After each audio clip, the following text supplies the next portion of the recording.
Mais on va rester dans la ville, si tu veux. Avant de plonger dans tes sujets, s'il y en a un qui sait un peu comment ça se passe pour un joueur méga vedette qui va se faire repêcher, un corner Bédard de ce monde qui, ce soir, va savoir quelle équipe va le repêcher, c'est toi. Tu étais à Rimouski l'année où Sidney Crosby, c'était complètement fou autour de lui.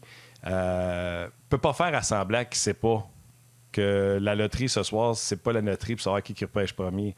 C'est la loterie pour savoir qui va avoir corner Bédard. C'est quand même gigantesque parce que ça a changé la franchise des Penguins de Pittsburgh. Et si jamais une équipe comme le Canadien de Montréal pouvait repêcher un joueur de cette trempe-là, moi, en tout cas, je vais parler pour les gens de mon âge et moins. Moi, Guy Lafleur, j'ai pas connu les belles années des années 70. Moi, le hockey, ça commence avec les Islanders qui gagnent des Coupes Stanley dans le début des années 80. Puis je fais « Wow, il n'y a que les Islanders dans la vie. » Il n'y a même pas de Canadiens. Qu'est-ce que ça représente pour avoir un Connor Bedard ou un Sidney Crosby de ce monde pour une franchise? Puis le kid, chez eux, là, il sait là, que c'est après lui qu'on court tout le monde. Là. Ben, écoute, c'est sûr que automatiquement, à court terme, tu viens de gagner de la crédibilité comme organisation, juste parce que tu as l'espoir pour tes partisans. Fait que juste en termes de vendre des chandails, ton brand, le nombre de billets de saison, la seule affaire, c'est qu'il ne faut pas penser que c'est instantané. Il faut faire bien attention.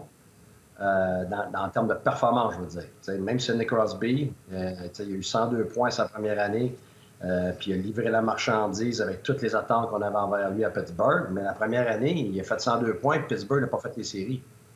Fait que, c'est pas parce que l'équipe, tout d'un coup, va avoir Connor Bedard que cette année, ça va être tout transformé. Par contre, à long terme, c'est sûr que oui. Là, c'est parce que tout le monde est d'accord pour dire que c'est un joueur générationnel. La seule affaire, c'est qu'il va falloir qu'il le prouve. Parce que, il y en a eu des très bons joueurs qui ne sont jamais devenus ce qu'on pensait qu'ils allaient devenir. Puis moi, je pense pas que c'est le cas dans son cas à lui. Là. Écoute, c'est exceptionnel qu'est-ce que le jeune est capable de faire. Mais il y a tellement de choses qui peuvent arriver que, moi, j'attends de voir à la place de vouloir tout de suite qu'est-ce qu'il va devenir. Mais comme franchise, c'est sûr que ça change tout. Là. Ça change tout parce que, au moins sur les premières années, premièrement, c'est une équipe de bas de classement. Fait que déjà là, tu viens de créer de l'espoir chez tes partisans, puis tu viens de créer un nouveau brand pour tout le monde. Mais après ça, il y a beaucoup de travail à faire. Mais c'est sûr que le Canadien, une organisation qui était dans le bas, mais qui n'était pas complètement dans le bas, puis qui est une très bonne organisation dans la Ligue nationale. Avoir un joueur comme ça, c'est sûr que ça change les 20 prochaines années pour le Canadien, pour les partisans et pour tout le monde, c'est sûr. Mais encore, le jeune le fasse. Il faut que le jeune le prouve. Il ne faut pas qu'il soit tout seul. Il faut qu'il soit entouré. Écoute, il y a beaucoup d'étapes. Là. On commence là, à voir les possibilités des Oilers là, avec McDavid et Draisaitl. Ils n'ont jamais vraiment été très loin des séries assez. Imaginez-vous, là.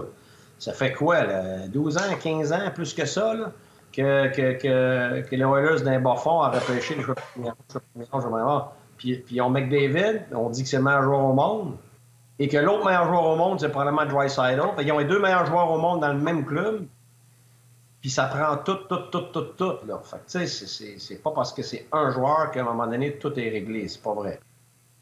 Mais ça va aider et ça crée de l'espoir. Et on va terminer avec toi là-dessus en disant que les gens sont vraiment confiants et tout est dans tout. François Richard sur Facebook écrit ceci.